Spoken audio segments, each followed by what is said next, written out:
Hi, my name is Elizabeth Ginn, and today I have the absolute honor of introducing Natalie Smith.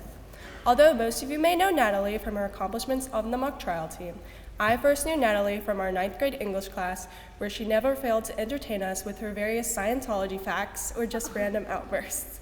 In all her 4 years of St. Mary's, Natalie has always left the people around her smiling or laughing. If you have the pleasure of knowing Natalie, you know how funny, determined, outspoken, and kind she is. And I know the class of 2025 would not be the same without her. So without further ado, I give you our very own future lawyer, Natalie Mary Smith.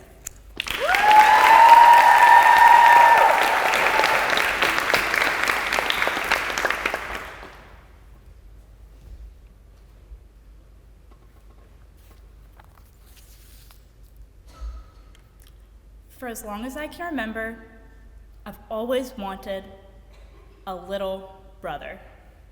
Now, for those of you who don't know me, this may come as a surprise, because I have 2 sisters. My lovely older sister, Camille, and Sarah. When my parents told me that I was going to have a younger sibling, I was ecstatic. I wanted a little brother. Why was I so dead set on a little brother, you might ask? Because I needed a partner in crime. I wanted a little brother to watch Spider-Man with, to play as wolves outside in the yard, and to eat mud pies with when it rained. So when June 3rd rolled around, I was filled with anticipation. I glanced around the hospital room where my mom was holding my new sibling. "What do you want to name your sister?" my mom asked. "Baby Jesus." Sure enough, my mother was not a fan of that name for my little sister, and I was not a fan of her rejecting my idea. So I did as all 4-year-olds do, and I threw a massive temper tantrum in the corner of the hospital room. Even though I did not have a little brother, I was not dissuaded from my mission. However, I did run into some major roadblocks.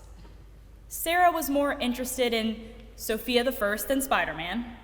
Sarah had a particular repulsion to the outdoors and playing wolves. And most detrimentally, she was disgusted when I offered her a mud pie. I was quite displeased with the turn my plan had taken. Sarah was certainly not the little brother I had been expecting. We had very little in common as we grew up.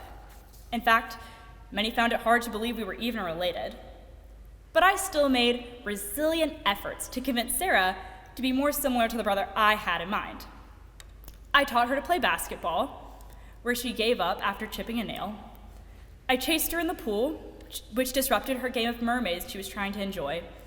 And I woke her up when she slept past 12 o'clock, when in response, she bit me. This didn't change until my older sister entered her middle school years, and Camille had less time to crawl around outdoors with me. Bored out of my mind and without a playmate, I went to my last option, Sarah. She was playing dolls. Seeing as I had no other form of entertainment, and her game with dolls seemed to be interesting, I offered her an olive branch, if you will. I extended to my little sister a Harry Styles doll. "Would you like to play Wolfpack?" But with dolls. Since then, Sarah and I have grown very close. We make brownies, engage in prank calls, and have regular karaoke sessions in my car. Sarah taught my older sister Camille how to play Dress to Impress in Roblox, and taught me how to play Dress to Impress in real life. She wasn't the little brother I had wanted.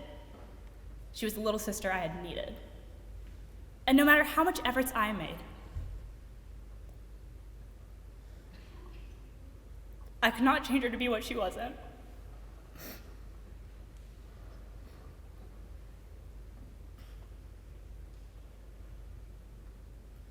People cannot be changed into what you want them to be. They're just who they are. And Sarah is the perfect little sister for Camille and me.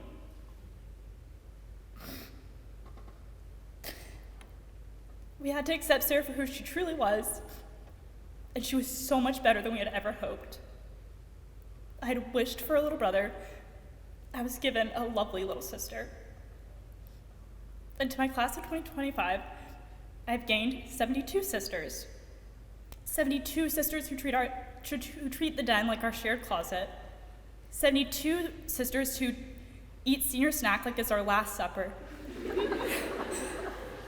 And 72 sisters who see each other for who we truly are. I spent the past 4 years laughing, crying, and even napping with this class. And I'll miss them when we scatter all over. So to my 72 sisters, and Camille and Sarah, stay who you are no matter what or where you are. You'll find people that love you. Thank you.